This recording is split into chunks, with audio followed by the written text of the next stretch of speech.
guys, apa kabar semuanya? Semoga kalian baik-baik dan sehat-sehat selalu ya.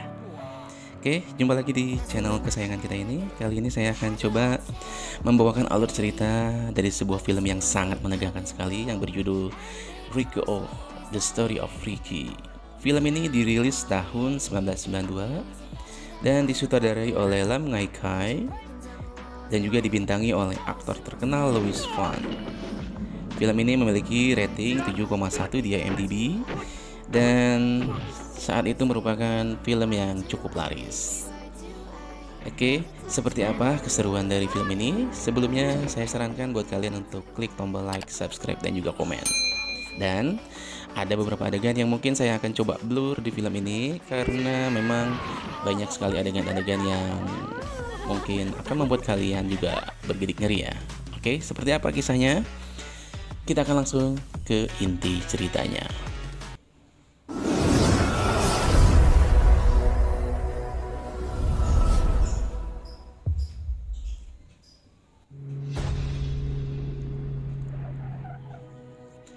Di awal film, kita akan diperlihatkan oleh sebuah bus yang memasuki sebuah lapas penjara yang terpencil.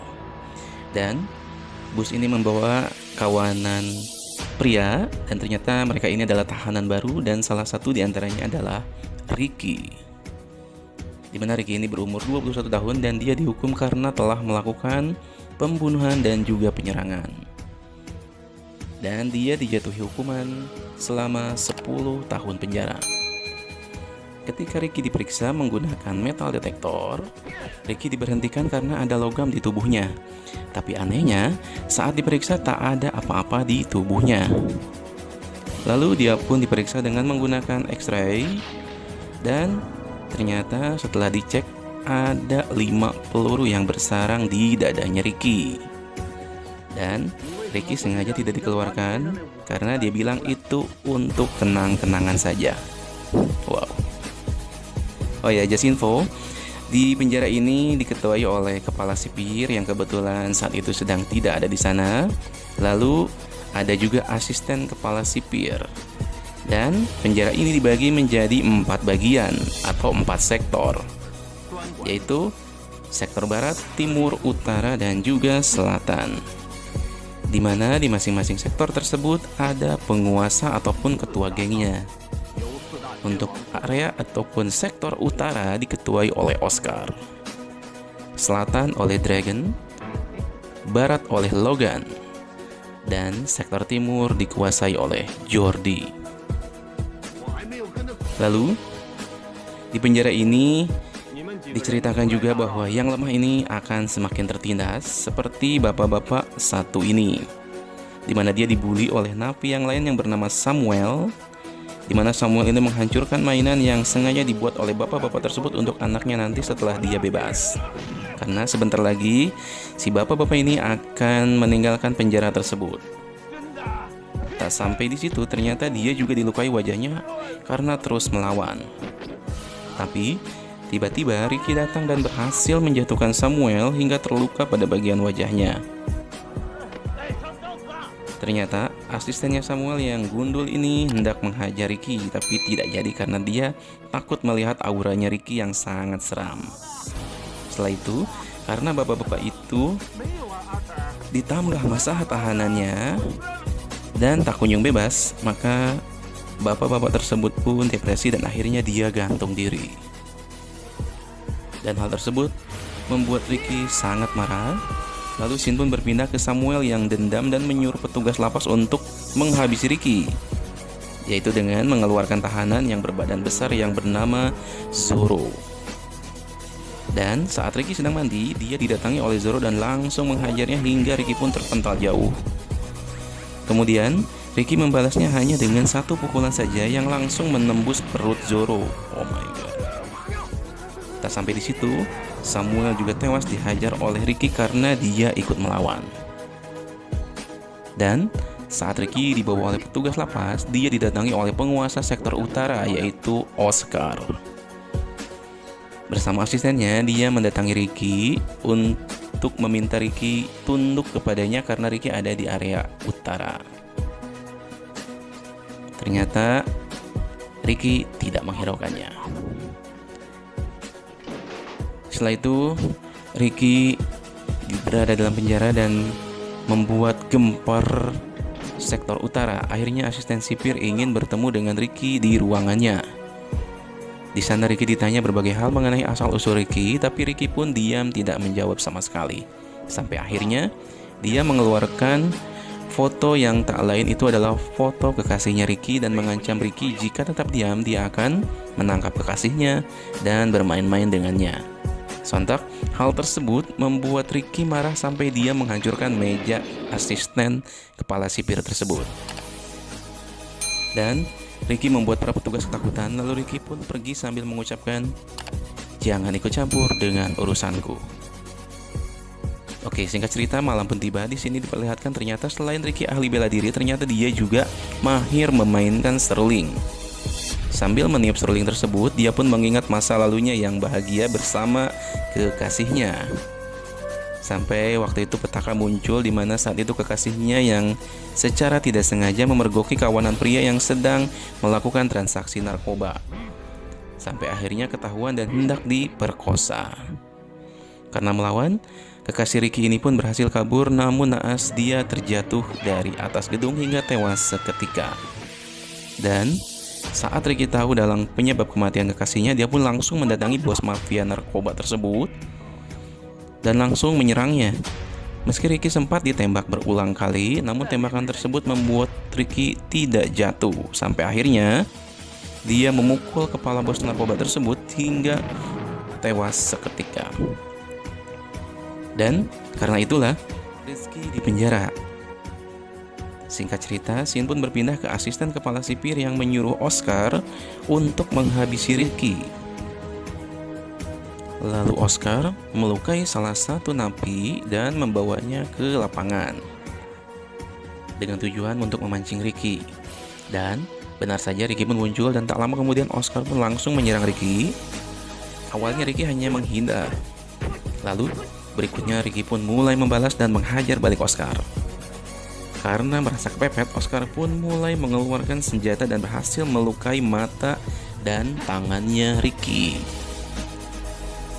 Pertarungan Oscar dan Ricky membuat heboh seluruh sektor hingga membuat mereka penasaran dan menontonnya di balik jendela.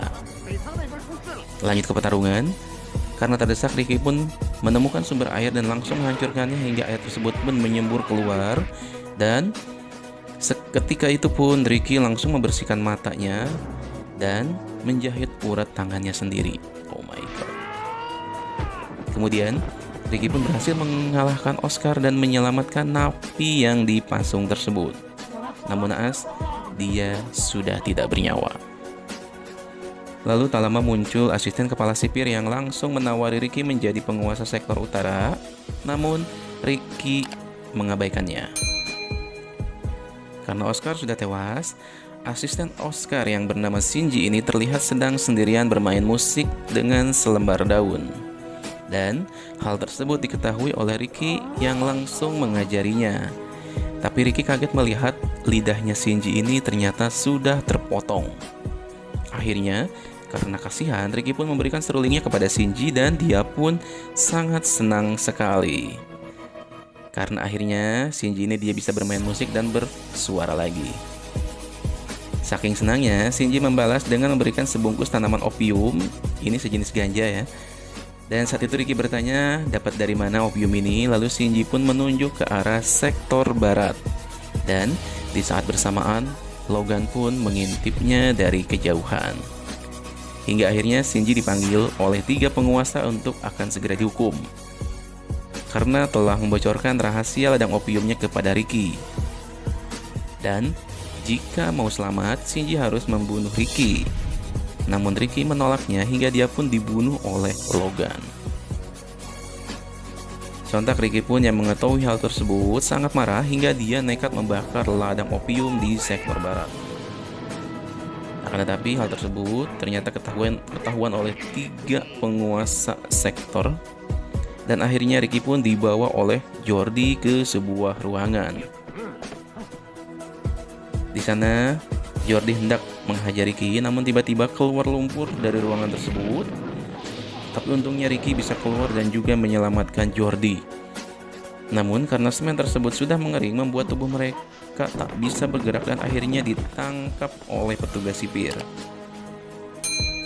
Keesokan harinya, kepala sipir pulang mengunjungi penjara, dan ini sebenarnya adalah kabar buruk buat asisten kepala sipir karena bisnis opiumnya telah habis terbakar. Alhasil, kepala sipir pun langsung menemui Ricky yang saat itu sedang berada di dalam tahanan dengan badan penuh semen yang mengering. Di sana Ricky pun juga terikat kepada rantai, dan seketika Ricky bisa bangkit dan berhasil melepaskan diri dari rantai tersebut dan langsung mencekik leher kepala sipir. Namun tiba-tiba Jordi muncul dan langsung menyerang Ricky. Tapi Ricky nampaknya tidak kesulitan melawan Jordi. Dia pun berhasil mengalahkannya. Tapi tak cukup sampai di situ.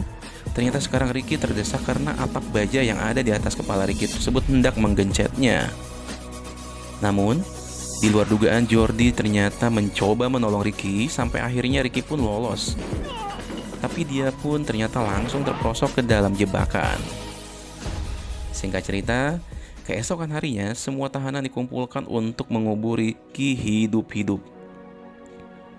Dan karena para tahanan tersebut takut ditembak, akhirnya mereka pun menurut untuk mengubur Ricky hidup-hidup. Sambil kepala sipir menjanjikan jika Ricky bisa bertahan selama 7 hari, dia akan dibebaskan. Dan di setiap malam terdengar suara seruling yang menandakan bahwa Ricky masih hidup. Singkat cerita, 7 hari pun sudah berlalu. Kini saatnya untuk membongkar kuburannya Ricky. Dan ternyata benar saja Ricky masih hidup. Tapi kepala sipir mengingkari janjinya. Ternyata Ricky tetap ditahan dan disiksa. Lalu dia dimasukkan kembali ke dalam penjara. Selang beberapa hari, ketika asisten kepala sipir tersebut bersama si Gundul memeriksa Ricky, seketika Ricky pun langsung membunuh si Gundul dan menyandra asisten kepala sipir untuk menemui kepala sipir. Dan ketika bertemu, kepala sipir malah menembak asistennya tersebut. Karena ternyata dia menganggap asistennya sudah tidak berguna lagi. Dan di saat bersamaan muncullah Logan dan juga Dragon. Tapi mereka berdua kalah oleh Ricky, di mana Logan dipatahkan kaki dan juga tangannya. Sedangkan Dragon kabur, tapi upayanya diketahui oleh kepala sipir yang langsung menembaknya hingga meledak. Hingga akhirnya tersisa tinggal Ricky dan juga kepala sipir. Sebelum bertarung, anak kepala sipir diungsikan dulu oleh petugas. Lalu dimulailah pertarungan. Tapi ternyata kepala sipir ini bukan orang biasa, melainkan dia ini adalah kakak seperguruannya Ricky yang memiliki kekuatan super dengan mengubah bentuknya menjadi raksasa. Dan di awal pertarungan Ricky terlihat kewalahan, tapi karena kecerdikan Ricky, dia pun mulai menemukan kelemahan dari lawannya tersebut dengan cara mematahkan kaki kepala sipir lalu memasukkannya ke dalam penggilingan daging. Seketika kepala sipir tersebut pun tewas di tempat penggilingan daging tersebut. Kemudian Ricky membawa kepala sipir tersebut keluar penjara dan langsung menghajar tembok penjara hingga jebol. Lalu Ricky pun kabur diikuti oleh para tahanan lainnya. Dan kisah ini pun berakhir. Oke, bagaimana menurut kalian filmnya? Apakah seram dengan berbagai action yang sudah ditampilkan di film ini? Makanya ada beberapa film yang mungkin coba saya blur biar kalian juga bisa menikmatinya. Dan jangan lupa untuk diklik tombol like, subscribe, dan juga komen. Sampai jumpa lagi di video berikutnya. Saya pamit, bye.